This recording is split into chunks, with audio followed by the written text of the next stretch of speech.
When I was a kid, the disaster we worried about most was a nuclear war. That's why we had a barrel like this down in our basement, filled with cans of food and water. When the nuclear attack came, we were supposed to go downstairs, hunker down, and eat out of that barrel. Today, the greatest risk of global catastrophe doesn't look like this. Instead, it looks like this.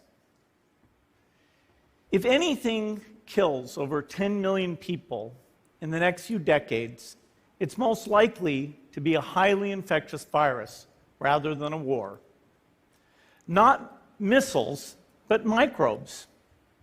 Now, part of the reason for this is that we have invested a huge amount in nuclear deterrence, but we've actually invested very little in a system to stop an epidemic. We're not ready for the next epidemic. Let's look at Ebola. I'm sure all of you read about it in the newspaper. Lots of tough challenges. I followed it carefully through the case analysis tools we use to track polio eradication. And as you look at what went on, the problem wasn't that there was a system that didn't work well enough. The problem was that we didn't have a system at all. In fact, there are some pretty obvious key missing pieces. We didn't have a group of epidemiologists ready to go who would have gone, seen what the disease was, see how far it had spread. The case reports came in on paper. It was very delayed before they were put online, and they were extremely inaccurate. We didn't have a medical team ready to go. We didn't have a way of preparing people. Now, Médecins Sans Frontières did a great job orchestrating volunteers, but even so, we were far slower than we should have been getting the thousands of workers into these countries. And a large epidemic would require us to have hundreds of thousands of workers. There was no one there to look at treatment approaches, no one to look at the diagnostics, no one to figure out what tools should be used. As an example, we could have taken the blood of survivors, processed it, and put that plasma back in people to protect them. But that was never tried.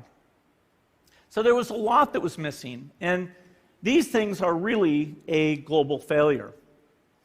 The WHO is funded to monitor epidemics, but not to do these things I talked about. Now in the movies, it's quite different. There's a group of handsome epidemiologists ready to go. They move in, they save the day, but that's just pure Hollywood. The failure to prepare could allow the next epidemic to be dramatically more devastating than Ebola. Let's look at the progression of Ebola over this year. About 10,000 people died, and nearly all were in the 3 West African countries. There's 3 reasons why it didn't spread more. The first is there was a lot of heroic work by the health workers. They found the people and they prevented more infections. The second is the nature of the virus. Ebola does not spread through the air. And by the time you're contagious, most people are so sick that they're bedridden. Third, it didn't get into many urban areas, and that was just luck. If it had gotten into a lot more urban areas, the case numbers would have been much larger. So next time, we might not be so lucky. You can have a virus where people feel well enough while they're infectious that they get on a plane or they go to a market.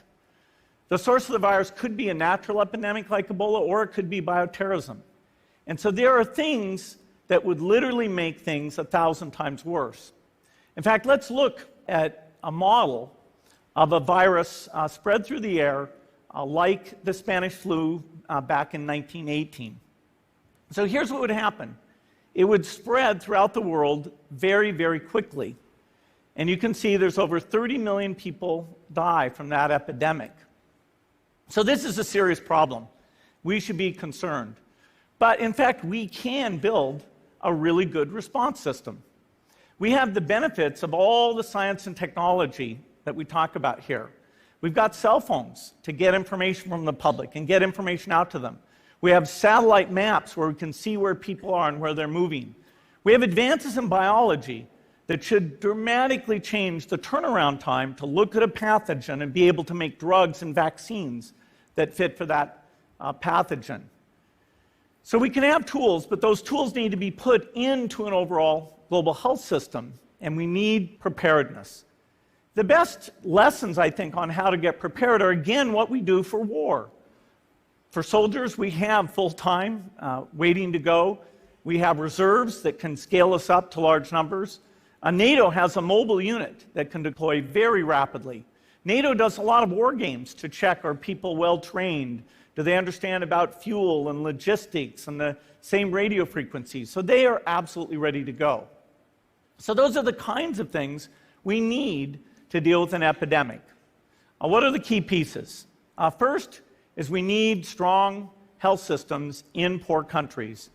That's where mothers can give birth safely, kids can get all their vaccines, but also where we'll see the outbreak very early on.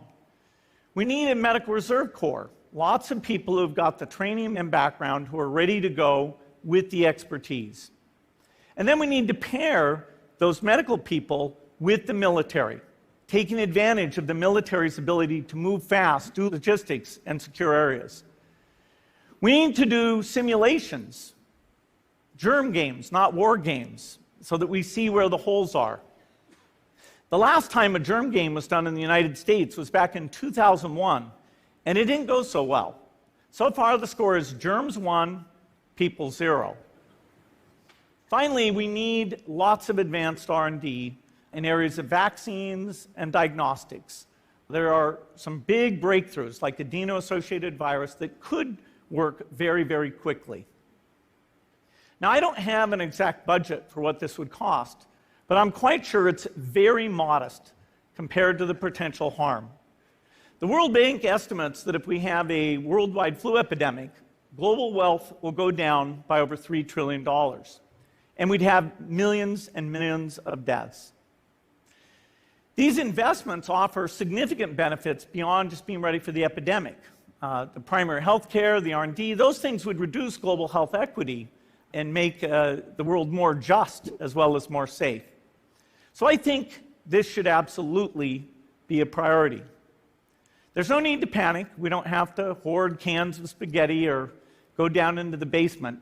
But we need to get going because time is not on our side. In fact, if there's one positive thing that can come out of the Ebola epidemic, it's that it can serve as an early warning, a wake-up call to get ready. If we start now, we can be ready for the next epidemic. Thank you.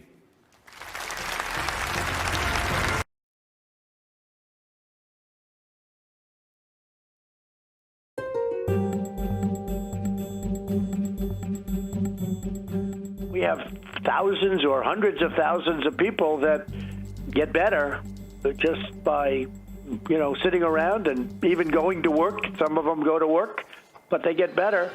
A lot of people don't report because they get the coronavirus and they get better relatively quickly. Not that severe. COVID-19 is a new virus to which no one has immunity. Globally, about 3.4% of reported COVID-19 cases have died. By comparison, seasonal flu generally kills far fewer than 1% of those infected.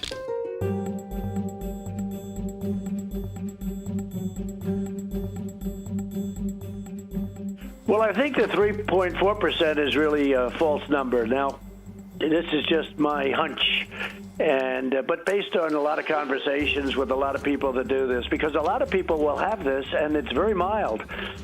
They'll get better very rapidly. They don't even see a doctor. They don't even call a doctor.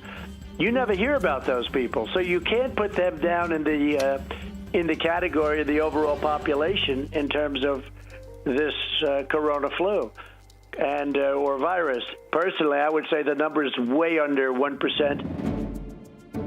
We have thousands or hundreds of thousands of people that get better just by sitting around and even going to work. Some of them go to work, but they get better.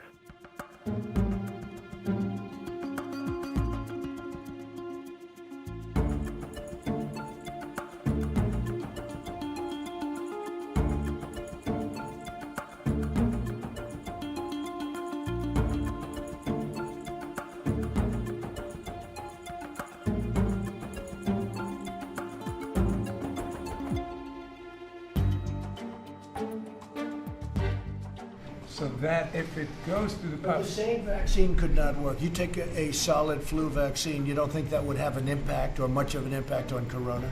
no. Probably not. Probably No.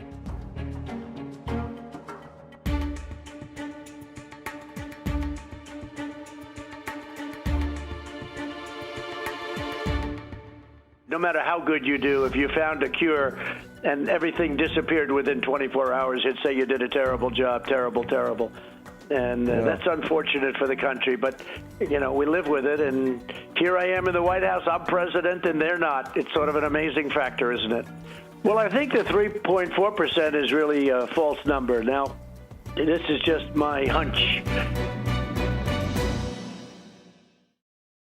Gee, there's a bug, there's a flu, there's a virus. I didn't know what it was in China. And I said, uh-oh, that doesn't sound good. But it's working out very professionally. We're doing a tremendous job. So far, we've done a great job. We've done a great job. We have done a great job. We're doing a fantastic job. We really think we've done a great job. We're really prepared. We're ahead of it. Everything is under control. I mean, they're very, very cool. And now, everybody's complimenting me, saying, thank you very much. It's like an A+++. A lot of good things are happening. A lot of very exciting things are happening. They're happening very rapidly. Tremendous success beyond what people would have thought. It's going to disappear. One day, it's like a miracle. It will disappear. And the 15 within a couple of days is going to be down to close to zero.